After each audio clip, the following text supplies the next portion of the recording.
everyone, this is Pooja and I welcome you back on our YouTube channel MDSU B.Ed Guide. On this particular channel, you will get information related to B.Ed and you will get information related to commerce studies.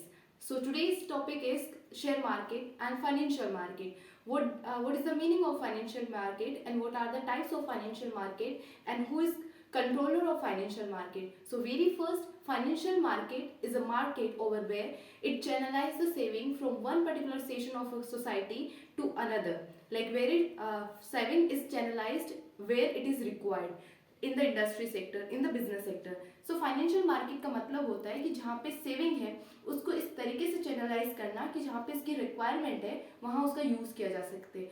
जैसे market, normal market से समझिए, जिसका आपको requirement है sugar की, आपको requirement है T की, आपको रिक्वायरमेंट है दाल और सब्जी की, तो आप कहाँ जाते हो? मार्केट जाते हो, वहाँ से आप शॉपिंग करके लेके आते हो। और जिनके पास में वहाँ पे, जिनके पास सब्जियाँ हैं, जिनके पास में चीनी है, जिनके पास में चाय है, वो आपको सेल करते हैं वो सामान, और आपको रिक्वायरमेंट होती है, आप वो लेके आते हो। तो ये होता है फिजिकल मार्केट और आपकी ग्रोसरी मार्केट। उसी तरीके से काम करता है फाइनेंशियल मार्केट, लेकिन वहाँ पे ऐसे चिल्लाते नहीं है 100 के दो, 100 के दो, या फिर 1000 के 500 नोट, 1000 के 500 नोट। वहाँ पे ये नहीं है। आपको जैसे फाइनेंस की रिक्वायरमेंट है तो आपको फाइनेंशियल नीड कैसे होगी?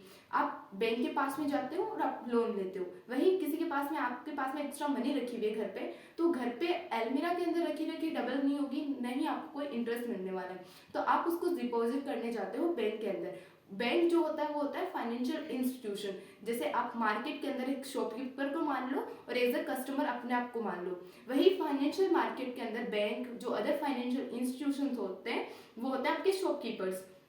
वो आपसे लेते हैं फाइनेंस, जो भी आपके पास में डिपॉजिट है, अगर आपके पास में सेविंग्स है तो आप वहाँ पे डिपॉजिट करवाते हो। और जैसे कोई किसी को बिजनेस स्टार्ट करना है तो आपको तो नहीं जानता, लेकिन वो बैंक को जानता है, तो उसको रिक्वायरमेंट होगी तो वो बैंक के पास में जाएंगे और वहां से लेंगे लोन। तो आपकी जो सेविंग थी वो चैनलाइज हो गई जहाँ पे इसकी इन्वेस्टमेंट की रिक्वायरमेंट थी। आप दोनों पर्सन एक दूसरे को नहीं जानते, लेकिन एक मीडिएटर काम कर रहा है यहाँ पे, वो है बैंक। और इसी बैंक को हम बोलते हैं फाइनेंशियल इंस्टीट्यूशन। और फाइनेंशियल इंस्टीट्यूशन आता है, और ये जो सारा प्रोसेस होती है डिपॉजिट से लेके गिविंग लोन तक, ये सारी आती है फाइनेंशियल मार्केट के अंडर। और फाइनेंशियल मार्केट जो होते हैं वो दो टाइप के होते हैं। फर्स्ट है कैपिटल मार्केट और सेकेंड है मनी मार्केट। कैपिटल मार्केट जो होता है वो काम करता है लॉन्ग टर्म लोन के लिए। अगर आपको लोन चाहिए 5 साल के लिए, अगर आपको फाइनेंस चाहिए, आपको पैसे चाहिए 10 साल के लिए, 50 साल के लिए, 25 साल के लिए, तो आप जाते हो कैपिटल मार्केट लॉन्ग टर्म के अंदर। और अगर आपको चाहिए लोन 1 महीने के लिए, 2 महीने के लिए, 5 महीने के लिए, अगर 1 दिन के लिए भी लोन चाहिए, पैसे की रिक्वायरमेंट है अगर बिजनेस को, तो वो आता है मनी मार्केट के अंदर। ठीक है, जैसे कैपिटल मार्केट और मनी मार्केट दो टाइप हो गए। कैपिटल मार्केट के दो टाइप होते हैं, एक तो होता है प्राइमरी मार्केट, एक होता है सेकेंडरी मार्केट।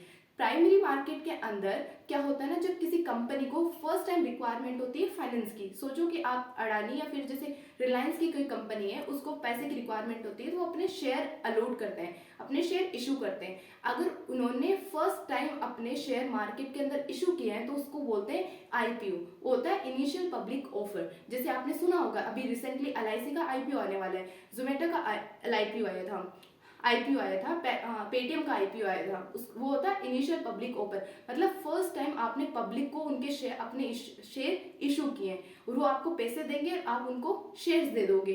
तो आपने लॉन्ग टर्म के लिए, लंबे समय के लिए पैसे की रिक्वायरमेंट को कंप्लीट किया है, वो है प्राइमरी मार्केट। नाउ अगर आप उन्हीं सेल्स को वापस रीसेल्स करते हैं, जैसे आपने शेयर मार्केट का नाम सुना होगा, आप, मेरे पास में रिलायंस के 2 शेयर्स हैं, मेरे पास में टाटा के शेयर्स हैं, मेरे पास में अडानी के शेयर्स हैं। ये जो शेयर मार्केट के अंदर आप शेयरिंग की जो सुनते हैं, शेयर न्यूज कि उसने शेयर, हर्षद मेहता का नाम सुना होगा, ये जो सारी डीलिंग होती है वो होती है सेकेंडरी मार्केट के अंदर। और इस पूरे सिस्टम को कंट्रोल करने के लिए होता है SEBI, stock exchange board of India, जो इन सब चीजों को कंट्रोल करता है। वो ये ध्यान रखता है कि किसी भी कंपनी का या फिर किसी भी इन्वेस्टर का कोई भी इंटरेस्ट फ्लैक्चुएट ना हो सके, या फिर उनको कोई नुकसान ना हो।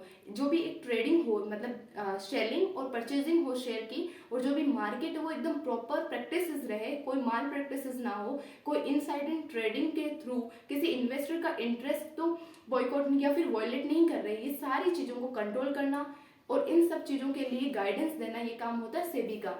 और इसका हेडक्वार्टर है मुंबई के अंदर, और इसकी जो फाउंडेशन हुआ था, इसको इस्टेब्लिशमेंट किया था 1992 के अंदर। और ये सब कंट्रोल करते हैं सेबी। और सेबी जो होता है वो गाइडेंस भी देता है, और इन्वेस्टर को जो स्टडीज होती है, प्रैक्टिसेस कैसे करना है, आप कैसे अपने इंटरेस्ट को प्रोटेक्ट कर सकते हो, कैसे शेयर मार्केट प्रॉपर काम करेगी, कितने स्टॉक एक्सचेंज होंगे, क्या किसकी रेटिंग्स होगी, ये सारा जो कंट्रोल किया जाता है वो होता है सेबी के थ्रू। आई होप आपको ये वीडियो अच्छा लगा होगा और आपको इन्फॉर्मेशन मिली होगी। और ऐसे ही इन्फॉर्मेटिव वीडियोस अगर आपको और चाहिए तो हमारे चैनल को सब्सक्राइब कर लीजिए। Thank you so much. We will see you soon in the next video.